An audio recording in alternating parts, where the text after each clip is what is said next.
If you have around 10 minutes in Photoshop, I'm going to show how you can recreate this. The first thing I went ahead and added was the phone that I'm going to use. And then I went ahead and added his Twitter profile page, or just like the screenshot that I took whenever you click on his profile. And then in order to get it to look like it's inside of the phone, what I do first is go over to edit and then distort. And then, like you see, I just connect the four edges of the phone of the screenshot with the phone. And then right here, I just went ahead and added in the first player picture that I'm going to use.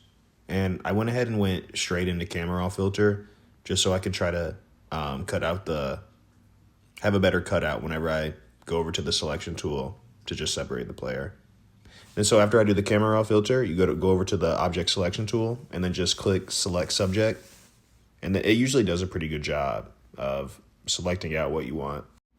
But if it doesn't, you can kind of see what I did right there, which is just go to whenever you're in camera raw filter, whenever you're in the object selection tool, after you select and mask it, just go over to the shift edge, and then you can kind of play with like the bar to see if you need to add anything back on or take anything off of the player. And I went ahead and just hid the first player image that I put on the graphic, like I did with this one right here, just because whenever I load all these pictures in, I kind of want to see what they look like by themselves, just to get a better idea of how they look. Then so right here, I didn't put a camera raw filter on this one before I went over to the selection tool. The main reason for that was I just didn't think I was going to end up using this image right here, mainly just because I like the first two that I loaded on here more. And I wanted to take care of these corners right here, or these edges on the screenshot of his Twitter profile. And the way that I do it is just go over to the brush tool. And as you can see, the brush that I'm using is really small. It's right around 10. And right here, I just bump it up to 11. And all that I do is just go around the edges and try to smooth it out manually. And it usually ends up looking really good, but there probably is there might be an easier way to do this that is more advanced or whatever. But this way I've always found to end up looking good in the end, even if I have to do it a few times. And even if I have to go up to edit and then distort again, and or just make it look a little bit bigger like I did there, it usually ends up looking pretty good.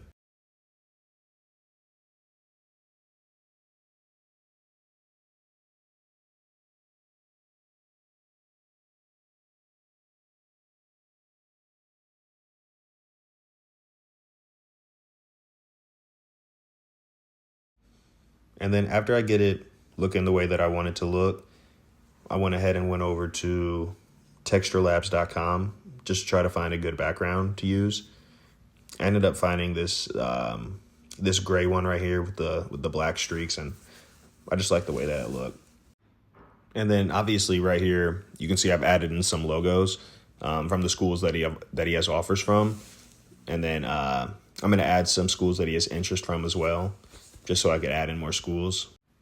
And the only reason I didn't show me putting the logos onto the graphic was because all I did was just go to Google and type in the school name and their logo, and then just drag it onto the graphic. There's nothing more to it than that. And then you can choose to remove the background or go over to the darken on the layers level, just choose darken instead of normal. But yeah, so right here, I also wanted to add his name in like I did, and then offers and interest right above the phone.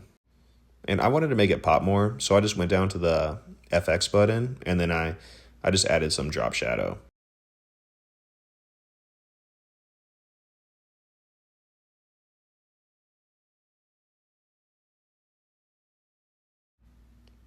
And this is what I was doing for the other logos, just going online and dragging it onto the graphic.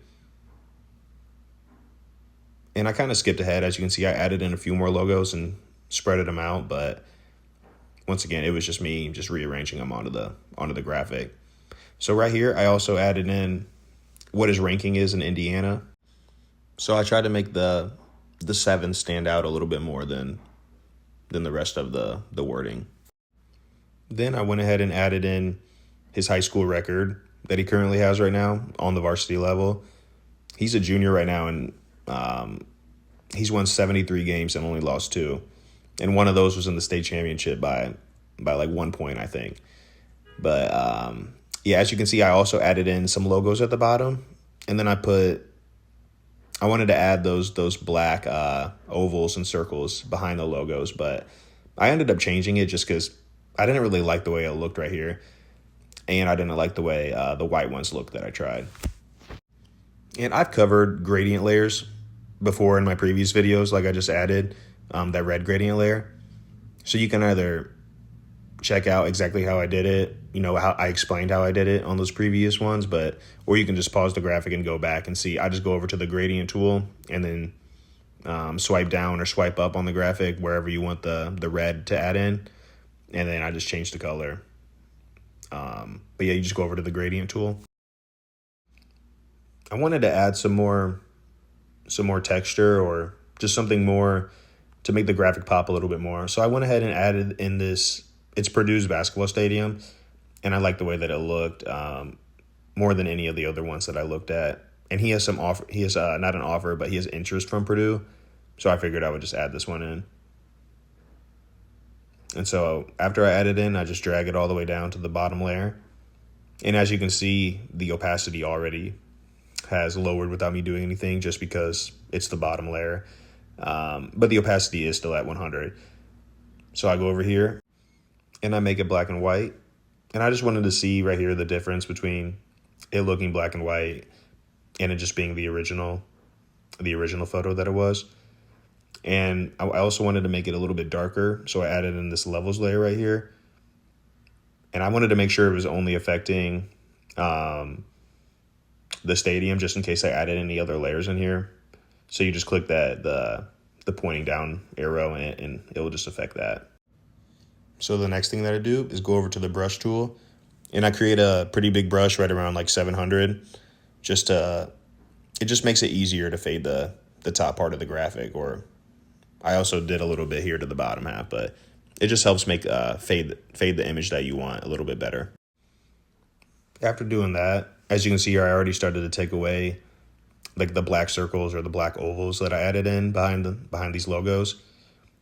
And the main thing that I wanted to do was go over to the bottom part on Photoshop where it says FX, and then I wanted to add in some drop shadow and then just a few other effects just to make it pop a little bit more.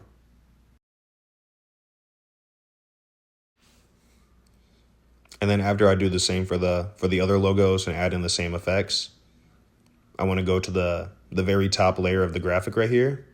And then I want to hold down Control, Alt, Shift, and E at the same time, or Control, Option, Shift, and E. And it will mask all the layers together so I can create one final camera raw filter. And as you can see in here, the first thing that I go to is the blacks, and I just lower that to around -25. And then I'm messing with the texture and the clarity and the vibrance. And then the reds. As you can see here, whenever I drag the reds all the way to 100 or higher up, it makes them pop out more. And then it's kind of the same thing with the vibrance. And then with the texture and the clarity, that just kind of makes everything look better in my opinion. And right here you can see this is before the camera raw filter and this is after. And if you made it to the end, I appreciate you watching, and I'm going to be dropping more videos like this week. Thank you.